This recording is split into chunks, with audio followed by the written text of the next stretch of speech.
Hi Joan, here are a few exercises to get you started before your initial evaluation through physical therapy.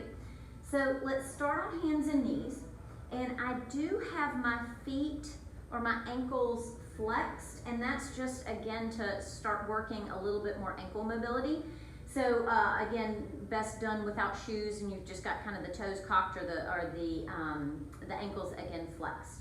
So this first exercise, I'm going to ask you you're going to start to roll the pelvis around in kind of a circular motion.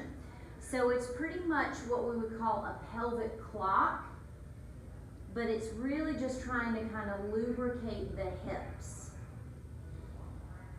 So I'm going maybe about 6 times one direction and then 6 times the other direction, and you'll notice that the rest of my spine just kind of responds. So I'm not forcing it, but I'm really focusing mainly at the hips and the pelvis kind of rolling around.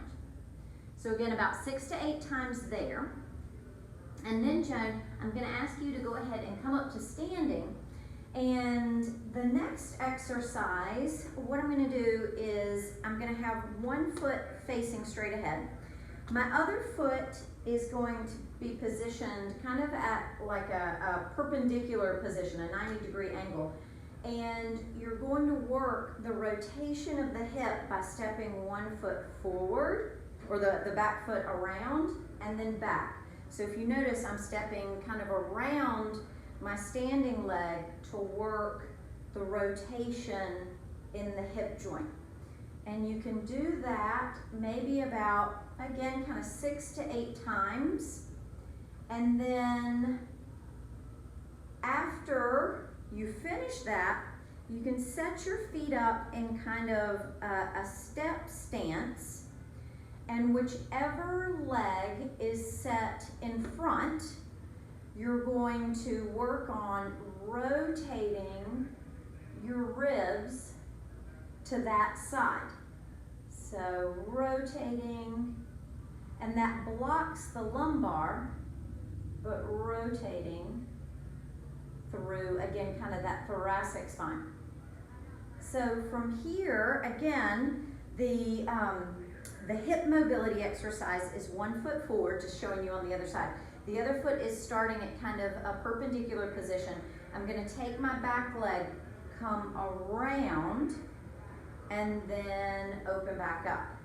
Come around, so it's working the rotation on my standing leg, or the mobility on my standing leg. And then we go into 1 foot forward, 1 foot, maybe about a step or a half step behind, maybe 6 to 12 inches.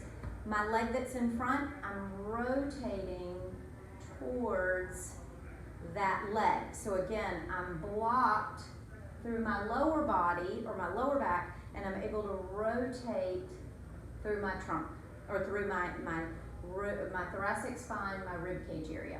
I hope this helps. Feel